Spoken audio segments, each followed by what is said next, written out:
Yeah, we're totally hypnotized, my friends. Hypnotized to work against ourselves and our families. That's the bottom line here. I just wanted to show you something before I start about hypnosis again. But Microsoft gives little images in there. And I've told you this before, and I get mocked every time. But on first glance, those images have a subliminal intention for you to think about magnetic fields. And it's sucking up the rivers. Like, I know it sounds weird, but that's what I see in that, a magnetic field. Do you see the magnet there? And the snow and the river? It's all messaging. And, they have a genocide plan going on for about 100 years, if not longer. They want to destroy humanity. They use hypnosis. They use images and words. Just a sec, I'll turn that.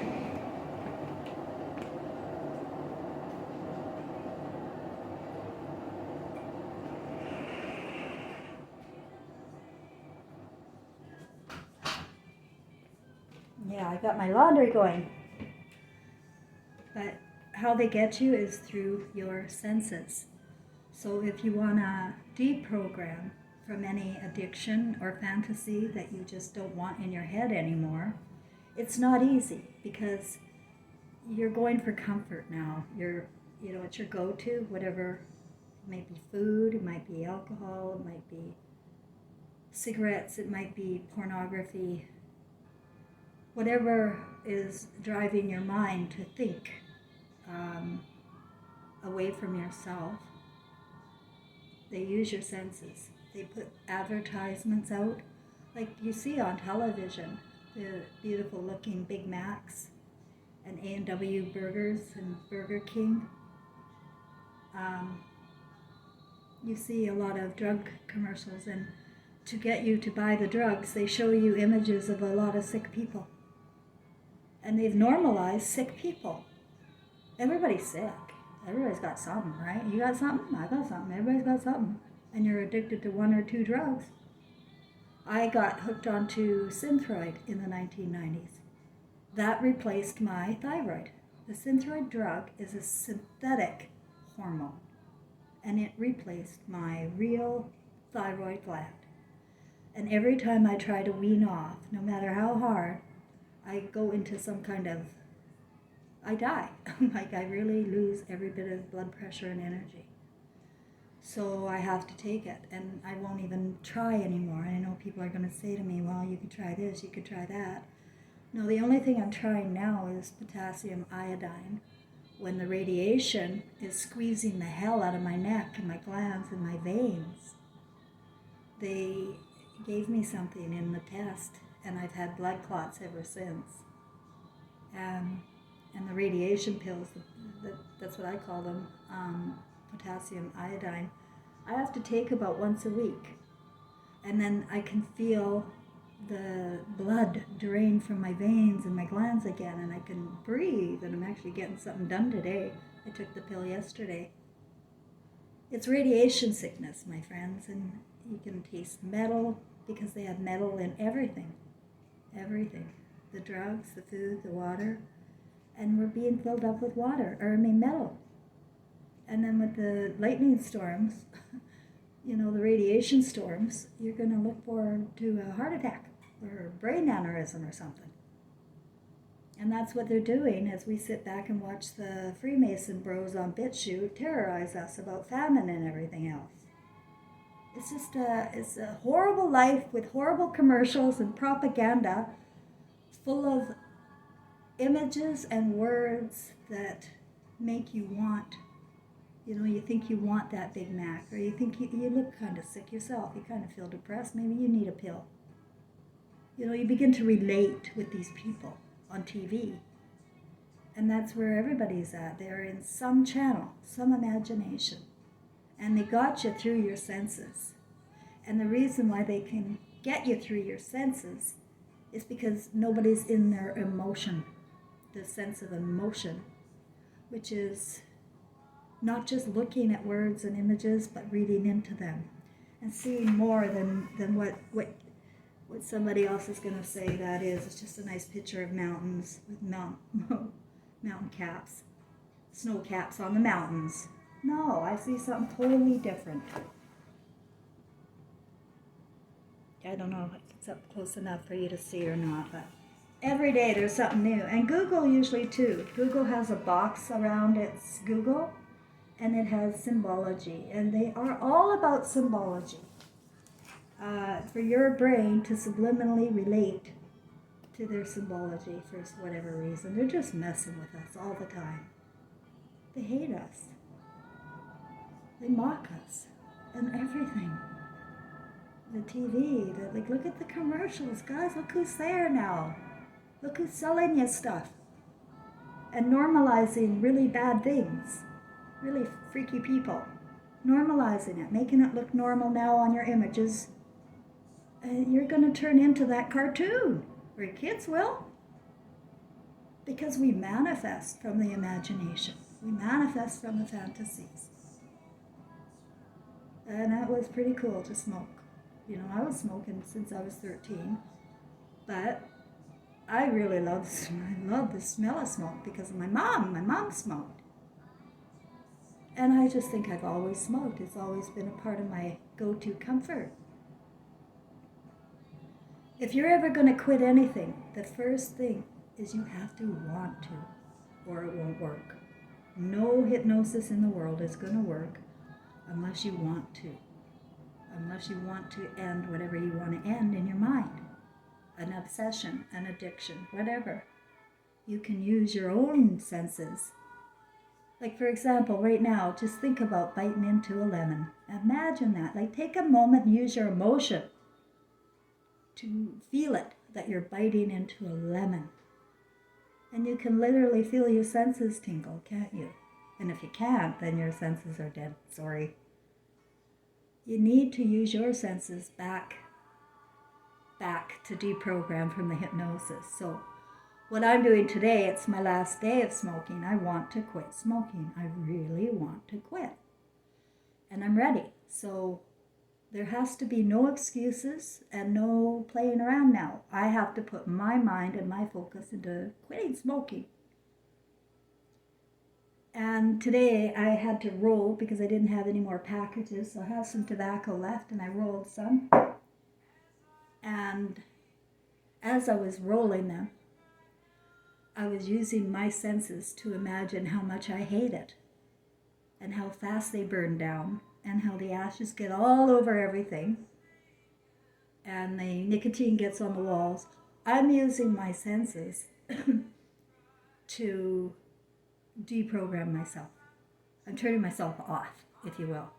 So turn yourself off using your thoughts in hypnosis.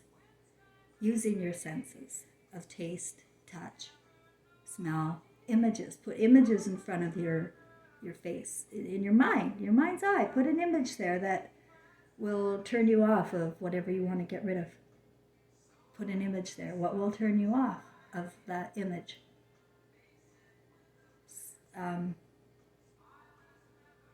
Also, make sure your whatever you're using hypnosis for, make sure that it's not to punish yourself. Because that won't work. You know, if you're just sitting there punishing yourself. I always recommend before you go into changing anything, you go into get to know your feelings about matters.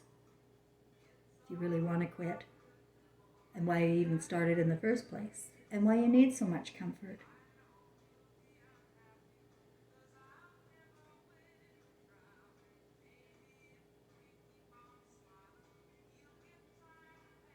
You have to change your own words in your mind, and you can do that. You're in control of your words. And it becomes magic when you begin to use words that work for you and against what you don't want. I just want to talk about the spirit world and the feeling, like spirituality and emotional connection to your spirit is it's hand in hand. And the more you go into self-hypnosis and get to know your body and your mind and your story, get to be self-aware, the more you do that, the freer you become of this horrible system. Like, it's terrible, guys. It's just terrible everywhere. We're just torturing ourselves and our children. And it's because they've hijacked our senses to seek pleasure and comfort before the emotion. And nobody even thinks about the emotion of things. What is emotion? Love. You have to love what you're doing in every way. You have to bite down in that Big Mac. And you have to love every bit of it. Emotionally.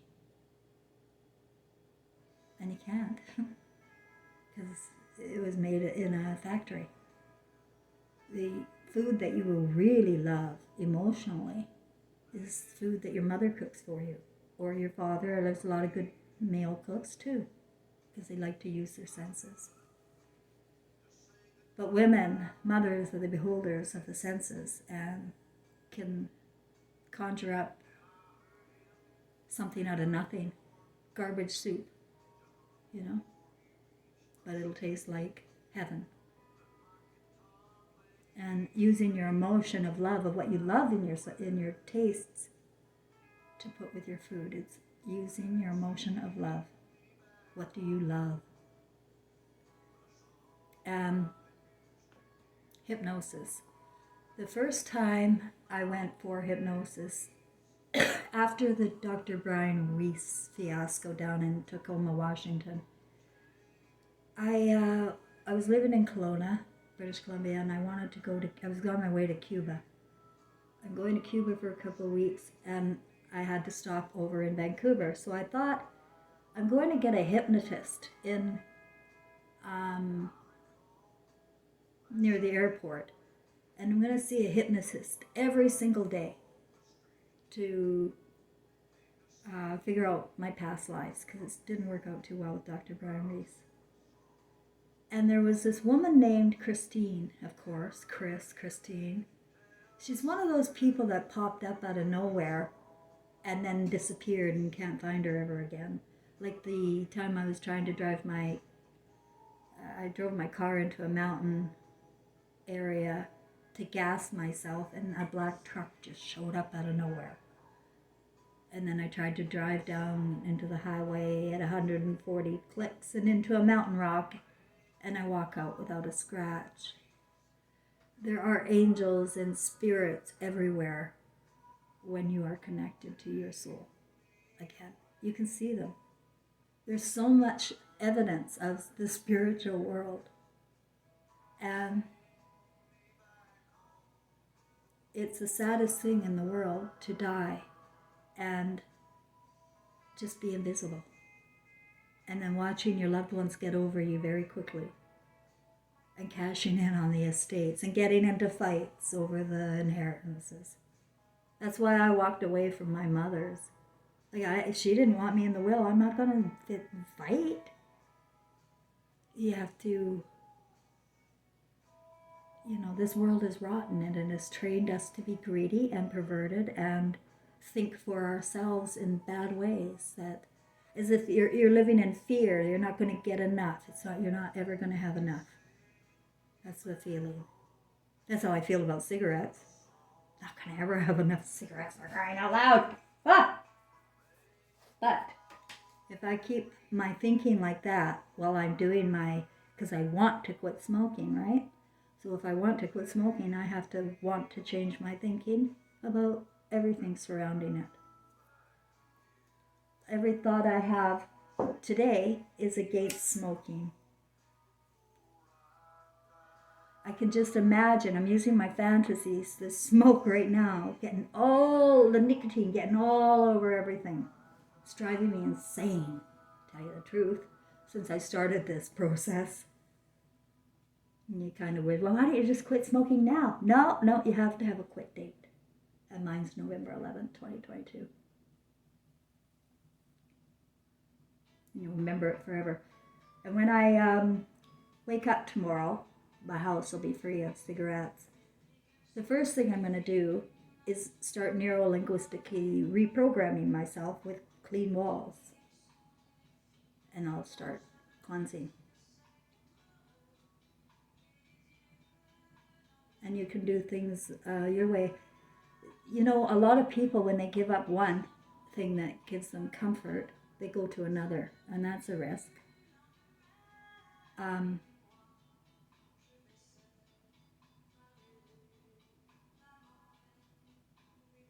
Holy shit, I almost forgot to tell you the rest of the story about Christine. So I'm in there. I went down to Vancouver I wanted hypnosis every day for 2 weeks before I went to Cuba. And I stayed at a hotel there in White Rock. And she was up in some farmhouse. And she had a son. He wasn't there, but he was like around, I don't know, 14, 15, she said. Her house was like this little perfect farmhouse in the middle of White Rock. And I did the hypnosis every day. I can't even remember most of the sessions. The only thing I remember, one time, it's probably the first time, when I was walking out of her kitchen, through her living room into her kitchen, all of a sudden I smelled this great big puff of cigarette smoke. And I don't think I was there to quit smoking. No, I was there for past life stuff. It wasn't to do with smoking. But I walked through this big cloud of smoke. And I turned around and I looked at her and I said, I just walked through a cloud of smoke. And she said, oh, nobody here smokes. And that was my son. You can sense with, your loved ones around from their smell. Cigarettes, sometimes perfume, you'll smell a perfume. It's them. It's in their imagination, so it's them. And we emit our imagination, our senses. We emit it, if you will. So that was another weird story of a person showing up, because it was soon after. She told me about the course she took to get to hypnosis too. And I said, where did you take your training? And she told me. She said it was for 8 months and every weekend, and she gave me the whole program. And it was several years later, in 2011 or 12, that I went in to my training. And it was the same program that she was describing, 10 months and weekends, and it was the exact same program she described. And it was White Rock she was in, and this school was in Surrey, British Columbia. But the woman of the school that owned the school, her name was Leslie, she said she'd never heard of her as Christine. And she would have had to, she is the hypnosis trainer in that whole area. So she would have had to know her. It's just one of those freaky stories again that, I explore with my mind. I don't shut it down with logic, if you know what I mean. Like, logic here is not good. It's not logical for life and love. The logic is just the program for the administration. They want you to feel that it's logical. And then you will support the program, and you will beat up people who don't support the program.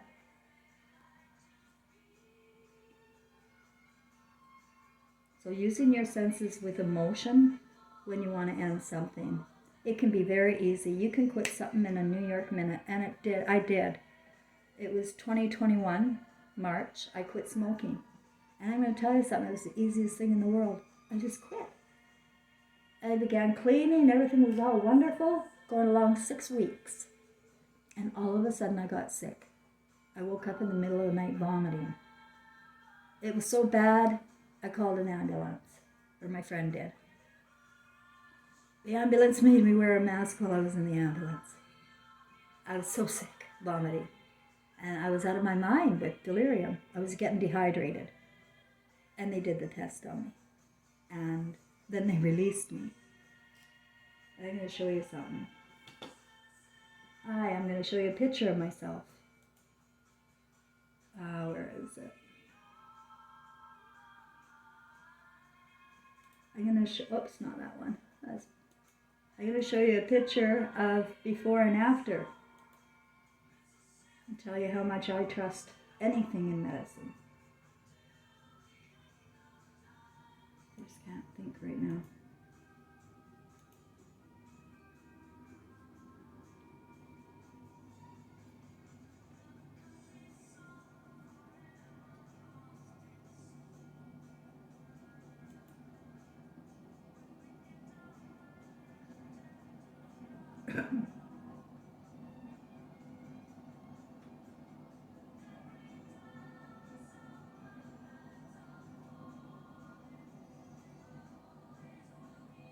Oh yeah, there it is. There's problems sort of coming up. Okay. Where's a picture of me?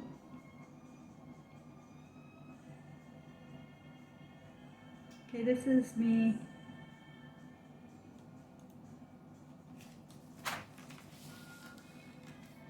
Media programming cannot cause your death, but living in fear makes us do the unthinkable. And I lived in fear with my throwing up there. I should have just taken care of it myself at home. But fear drove me there, right? Fear drove me to hell. It really did. And I take care of myself now. I use only cannabis oil, homemade soup, and hydrochloroquine. I have to take the Synthroid, but that's the only drug I'm addicted to. I'm going to try and find that picture of right after I got out of the hospital. It was like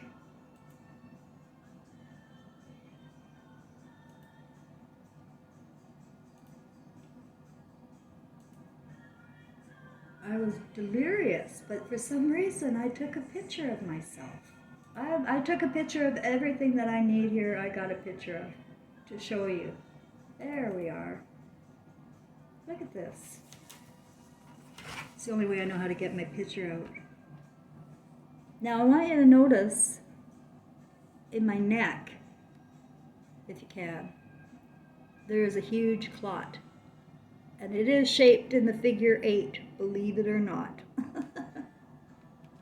And the number 5 symbol is 555 is a good number for me. It means I'm right on track. Things are on time. I was giving myself the high five, things are on time, so that I won't panic about this. You know, I won't panic about what's going on here. I am literally going through everything that everybody's going to go through in some form or fashion. And I couldn't see it with my emotion, you know, if I didn't feel it. And that's why I think so many people are blind and crazy, because they don't feel. They just don't feel anymore. And they could get so much more information if you had a feeling or two.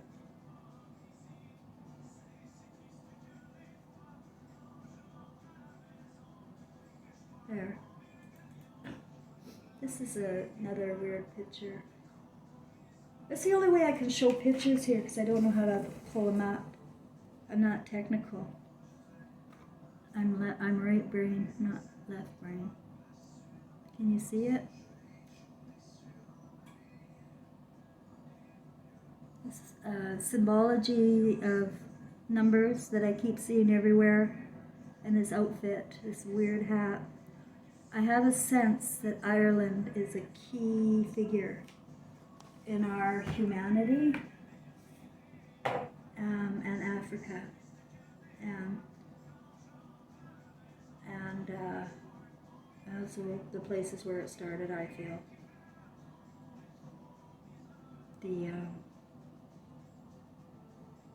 The removal of the sense of love. It was the Garden of Eden. It's a fairy tale, and it affects your senses about your mothers and your soulmates. It makes you hate them, and they use senses to make you hate them.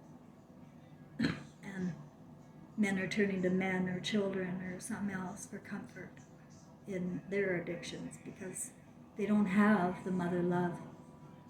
So if you're going to give something up that you've been trapped in and you don't want on you, and you don't want to carry with you anymore, Like, I don't want to carry cigarettes with me anymore. It's too expensive, and who knows what I could do if I didn't smoke. There's so many judges around that I can't smoke in comfort anyway. I'm looking forward to quitting smoking, but I know I'm going to have my moments of wanting to drive back, and that's what happened in 2021. I ended up, I lasted 6 weeks. It was in the hospital I started smoking again. I needed comfort, and there was no comfort there, except I was allowed to go out for a smoke. So that was it. I started again. Now this time I'm more prepared. I know the trap of comfort need, and I'm going to have to find something else to replace it, and that's just the way it is. But it's not going to be alcohol or opioids.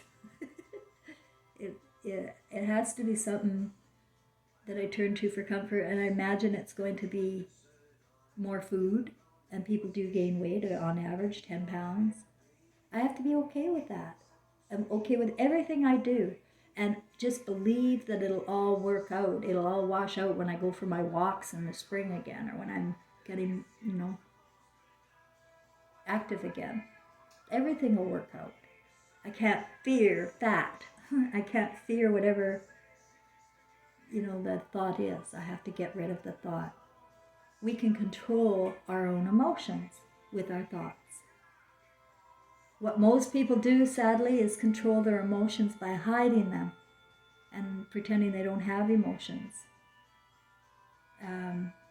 Thinking emotions away. That's the last thing you want to do. First, you want to feel it. You want to get to know it. You want to face it. But then you're going to change your thinking around it, your perceptions. Use new perceptions from the new person inside of you. Be the person you always wanted to be. You are the person you always wanted to be. You just don't know it.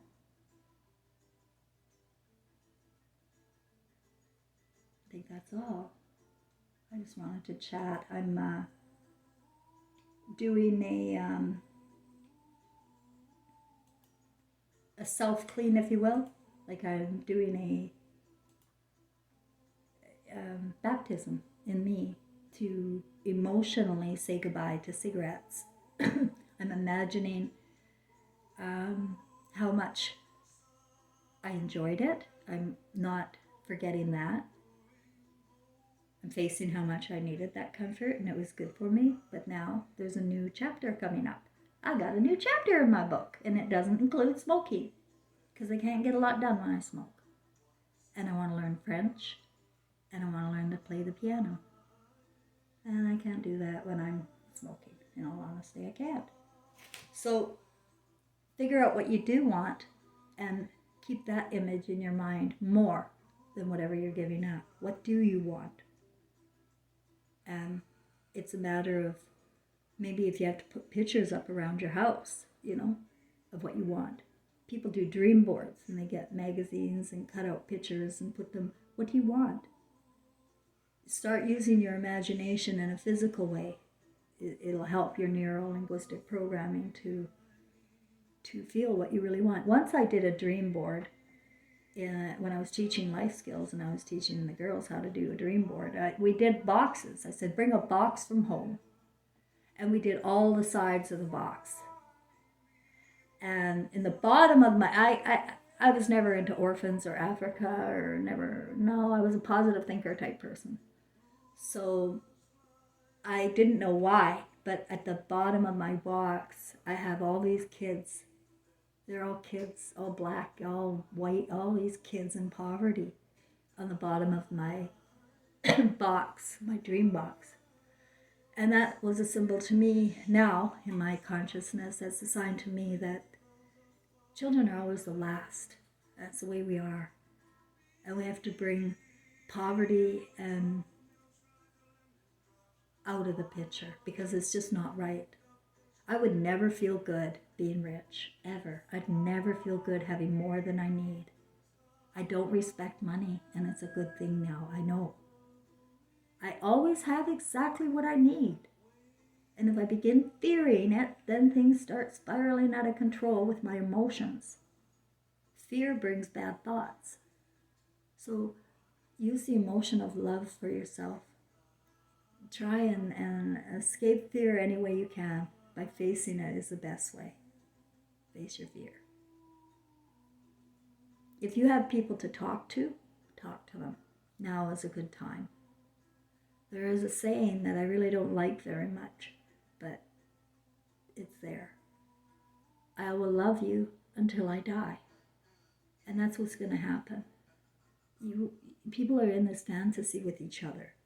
Fake lives, fake husband-wives, fake parent-child relationships. It's all image-oriented to look the best, but at home, things are a pressure cooker. And little kids tend to go into their fantasies in dark ways in the house. And parents seek comfort with their kids sometimes in bad ways. So it's very unusual for a biological parent to be attracted to their own children. It's very, very rare, but it happens. What happens is divorce, and then step people come in and out, stepfathers. We send our children over to daycares and to places like Boy Scouts. It's a cesspool of these pedophiles. And we've put our kids at great risk. And no wonder you look like the depressed lady on the commercial and you want to have those drugs too to feel good. Whether it's bipolar 1 or bipolar 2. These got the crazy names with these drugs too. And the symptoms of the drugs are listed right there, but people don't look at it with emotion of life and love. They look at it as a quick fix. Anything to get out of the feeling. And that means covering up your whole right brain. I know a woman that covers up her whole brain. She's the one, Kim Wade, that had her son come to me for hypnosis because he was seeing psychiatrists since he was 5 because he saw the spirit of his grandfather. And people went crazy. She went crazy. She said, "Oh, you're crazy. You got schizophrenia." And she destroyed him for the rest of his life until he came to see me with her thoughts, her words of him being crazy. The mother destroyed her son. And if I wasn't there, it would have been destroyed forever. Forever and ever. That son would never, ever want to be with that woman again. But he's not conscious of that. He was blaming himself, taking the drugs, going along with every psychiatrist, counselor she would take him to. Until finally he came to my place, in my studio, at the Family Wellness Center in West Kelowna. And he had the whole family there, the mother, the father, and the boy's girlfriend. And it was so fast. He came for one session after, I had a family meeting and I told the parents they were crazy. And they went. I talked to the son. He needed somebody to believe in him. That's all. He could have moved on with his life. "Oh, okay, Grandpa's here?" "Yes, honey. He's always watching over you." No, but you know why she couldn't do that? Because she hated him. He was an alcoholic. He didn't treat her very well. He was the enemy. That's her father. And guess what? Her father and her son are the same person. Same spirit. And you're crazy to demonize one and love the other. But you don't. You act out your hatred into your children. When you hate your parent or your spouse, you're going to take it out on the kids. Everybody is watching cartoons and football and the Kardashians or a game show, something to be entertained. And very, very few are working to build a world that they can be proud to take home. We all are recording our life. We're making a movie. You're the producer. And I think we're in the reincarnation trap because We're breaking up our cords with our mothers and our fathers and our children. We're spiraling out of control. But it looks good. In many houses, it looks good. But I know a few houses right now that look the best, have the most love and lights. But it's insane, dirty, and perverted. And that's our problem. When we're just looking at the glass, we're looking at people as if they're glass. We can't have an emotional relationship and figure things out anymore. We just trust the word. Trust the word. You have to feel what you're looking at and understand if it's good or if it's bad for you. They've used hypnosis for 2,600 years. It was invented in the Greek sleep temples. And that's where the Greek philosopher came from. All of them. They're cartoon characters. They're not real people. The Greek philosophers. That's where the sleep temples started. And they wrote stories. They're storytellers. It's the storytellers you avoid. Because you're going to go into their imagination, follow their lead for 2,600 years until now. And nobody knows Jesus. Nobody. Well, a few do. They know that it's their child. They know that Christ is our children. And they know the Jesus that I knew. There was a Jesus. And he tore the temples up. He said, don't worship. And now everybody's worshiping everywhere. You've got the Jews, the Christians, the Muslims, and everything in between now. Some man wants you to have his word. But it's not your word. You have to feel it. Or it's a word that could take you straight into hell. Everything on television is leading people into normalizing evil. And the books too. It's normalizing. Why do you want to read about something you don't want to grow? If you don't want to grow it, don't read or watch it. If you don't want to think like that, don't watch it. If you want to think like a loving human being, you just have to reprogram your mind, your thoughts about people. It'll take a practice. But the first person to stop judging and hating is yourself. I know you fucked up. Everybody did. And that's the problem. We all fucked up because we walked into this world unknowingly. We were innocent. But it was up to us and our own conscience to find the lies and to see the lies. And I saw them right away. The lies at home, the lies at school, lies at work. People are paid to act and lie and make money and play the game. And I used to say, you have to learn to play the game and get along to my students. You have to learn to play the game and get along. No, you don't. Can I take those words back? Because everything we do can be a positive motion towards a better way of living and raising children. Every new thought. You got to allow for new thoughts.